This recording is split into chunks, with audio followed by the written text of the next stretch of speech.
Hello and welcome back to 4FS Gaming. Today we are going to talk about towers, roofs, and elevation in Hunt Showdown. Why do so many players like standing in high places? And what are the risks associated with these tactics? I've tried to select background footage showing both the strengths and weaknesses of using towers and roofs, but we won't be doing any specific gameplay breakdowns today.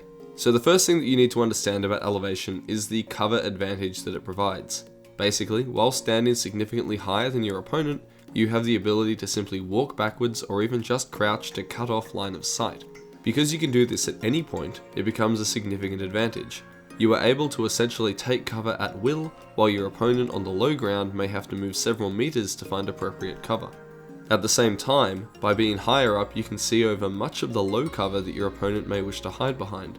This is probably the single largest advantage of getting up high, so it's important that we cover it first. Another critical advantage is the difference height makes to throwing consumables.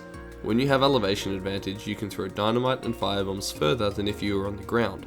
This can be a great way to finish off enemies that have already taken a hit from your position. Thirdly, high elevation provides you with an information advantage. You can see more, and as such you know more about enemy positions than if you were on ground level.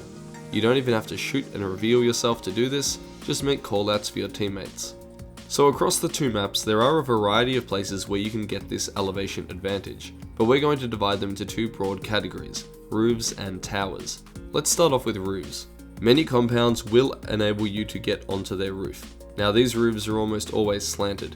Notable examples include buildings such as Stillwater Bend, the Lawson Station House, and the Ironworks, and of course Blank Brunnery. Now the great thing about roofs is that they are often a rather large area, so when peeking over the top of the roof you can adjust your position between each peak, fulfilling the sage advice to never peek the same place twice.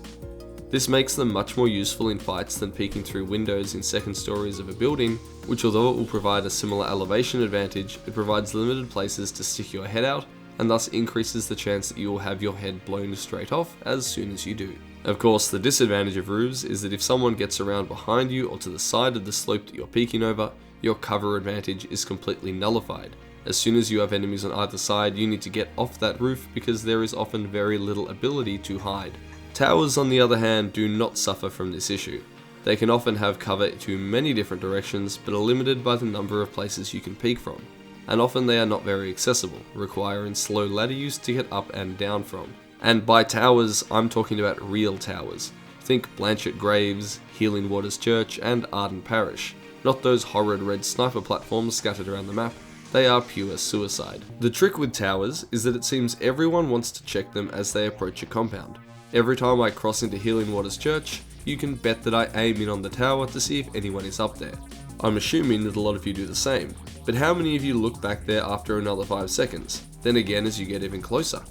Many players will check towers once and then consider them clear, but a competent player in a tower won't be sticking his head out for the whole world to see until he needs to. Normally I'm going to stay concealed in a tower until I hear footsteps or my team engages them below. Then I'll peek out and try to nullify my enemy's cover with my elevation. This is how towers work best. They are great to follow up on enemies that are fighting on the ground, but as soon as you are the sole focus of an enemy team, you need to get down and get out, because they are really not appropriate for a final defensive stand. You have a lot of vulnerability to throwables, limited spots to peek, and so unless your enemies become distracted, it's extremely difficult to come out on top. Another factor that determines how good a piece of high ground is, be it tower or roof, is how accessible it is. The easier you can get up there during a fight, the better, because you can use elevation to bypass the cover of entrenched enemies much faster than a full flanking rotation. Also, it is essential that you are able to escape and pull back from any position, high ground included. A space with multiple paths safely down in different directions is a good place to be, and to this end the perk Kite Skin works wonders, enabling you to leap from higher areas in a panic without immediately dying, although you will still take a bit of damage. Probably the most useful high ground in the game would be the Arden Parish tower and roof. There are so many ways up and down. You can use the tower for cover and the roof for when you are being aggressive, and between the two of them you can cover all angles in the compound. Just remember that while up high, the same principles of good positioning apply. Always keep moving, stay away from your partner but close enough to cover each other, and always have an escape plan if the pressure gets too much. Hopefully this helps you get the most out of high ground in Hunt. Now I'm finally working on the tier 3 rifle reviews, so expect that video shortly. If you want to stay posted, please consider subscribing. Thank you so much for watching. This is Ascendance from 4FS Gaming.